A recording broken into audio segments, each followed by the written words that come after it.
우리가 이번 주간에 예수님의 고난과 관련된 주변의 인물들을 한 사람씩 살펴보고 있습니다. 오늘은 베드로를 잠시 살펴보려고 합니다. 베드로가 예수님께서 재판받으시는 그 과정 중에서 예수님을 3번씩이나 부인한 유명한 장면이 오늘 말씀에 기록되어 있습니다. 다른 복음서에는 조금 이렇게 3번이 차례대로 좀 나뉘어져서 기록되었는데 누가복음은 다 한 그 문맥 안에 다 모아놓았기 때문에 누가복음 읽는 것이 이 전체 장면을 이해하는 데 더 좋으리라고 생각됩니다. 베드로는 예수님의 제자 중에 수제자이기도 하고 또 그 성격상 가장 적극적인 모습을 많이 보여주었지요. 그래서 너희는 나를 누구로 아느냐 하신 예수님의 질문에서도 제자들을 대표하여 가장 중요한 신앙 고백을 한 적이 있습니다. 주는 그리스도시요 살아계신 하나님의 아들이시니이다. 또 요한복음 6장에서는 바로 그 유명한 고백, 영생의 말씀이 주께 있사오니 우리가 누구에게로 가오리이까 하는 고백도 바로 베드로가 했습니다.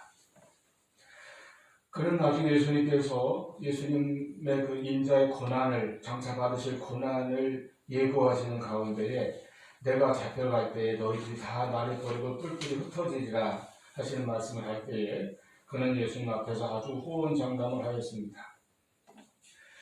다른 사람은 다 어찌할지라도 나만은 절대로 주를 버리지 않고 끝까지 따르겠나이다 이렇게 장담했었죠.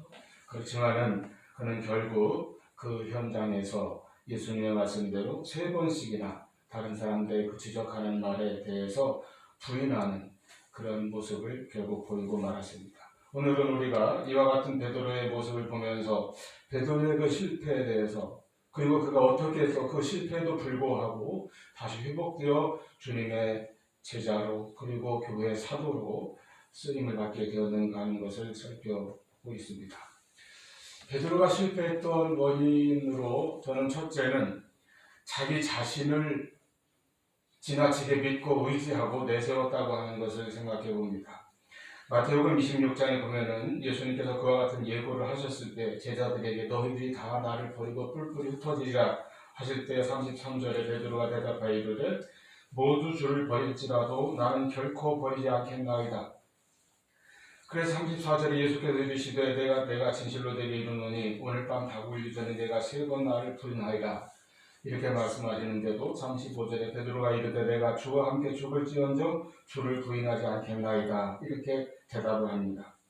처음에는 다른 사람은 어찌할지라도 하면서 나만은 자기는 다른 사람들과 다르고 자기는 다른 사람들보다 더 낫고 더 주님을 사랑하고 더 주님을 따르겠다고 하는 그런 다짐을 말합니다. 그리고 두 번째는 내가 주와 함께 죽을지언정 이렇게 아주 굉장히 강한 표현을 써가면서 자신의 의지를 밝히고 있습니다. 그런데 이렇게 장담하고 이렇게 주님 앞에 굳게 다짐했던 것이 오히려 그에게 더 큰 나중에 그가 실패한 후에 더 큰 수치스러운 기억으로 남았을 것입니다. 사람은 절대로 자기를 지나치게 믿고 내세우고 의지해서는 안 된다는 것을 보여줍니다. 인간은 누구라도 넘어질 수 있습니다. 아니 실제로 넘어집니다. 그래서 고린도서 10장 12절 말씀에 그런즉 선줄로 생각하는 자는 넘어질까 조심하라 하시는 말씀이 우리에게 항상 경고가 됩니다. 자신을 믿거나 자신을 내세우거나 자신을 주장하기 이전에 먼저 주님을 의지하고 주님 말씀을 붙들고 나아가는 우리의 믿음이 될 수 있기를 바랍니다. 두 번째로 우리가 살펴보려 하는 것은 그럼에도 불구하고 그와 같은 실패, 그와 같은 부끄러운 모습 그럼에도 불구하고 그는 회개의 기회를 놓치지 않았다는 것입니다.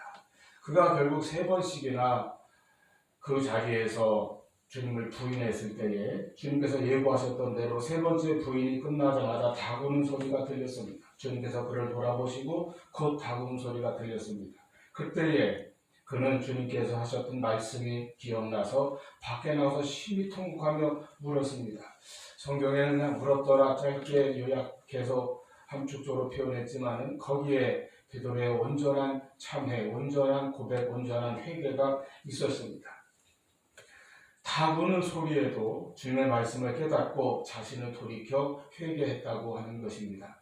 하나님께서는 언제나 어저께 가룟유다에 대해서도 말씀드렸지만은 넘어지는 사람, 실패하는 사람, 죄를 짓는 사람 이런 모든 사람들에게 하나님께서는 그냥 버리지 아니하십니다.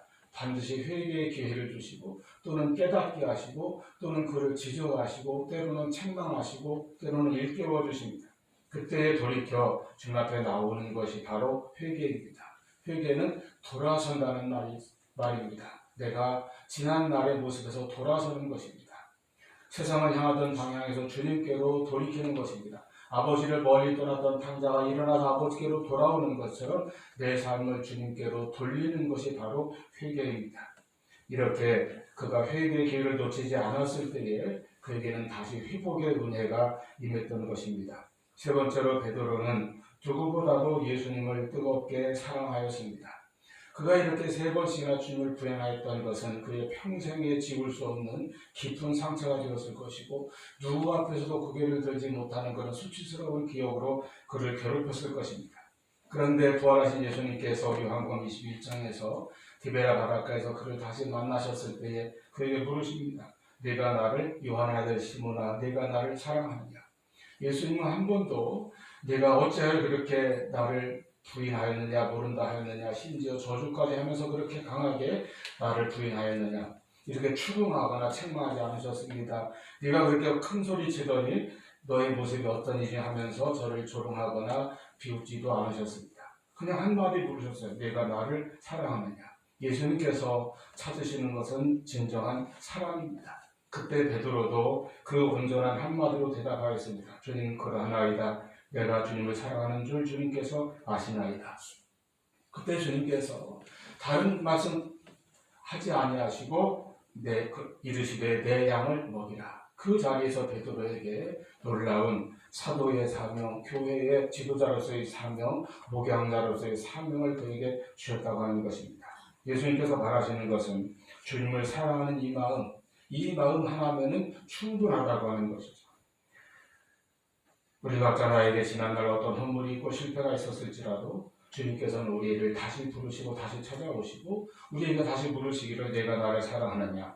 우리가 주님을 사랑하며 나갈 때에 주님은 우리를 온전히 회복시켜 주시고 우리에게 다시 주님께서 주시는 귀한 사명을 맡겨주시는 것을 기억하시고 이 베드로의 전체 모든 모습에서 우리가 귀한 영적인 교훈을 삼으며 자신을 의지하거나 내세우거나 믿지 아니하고 오직 주님 말씀 붙들고 나아가는 그리고 주님 사랑하는 마음으로 나아가는 우리 모두가 될 수 있기를 바랍니다. 기도하시겠습니다.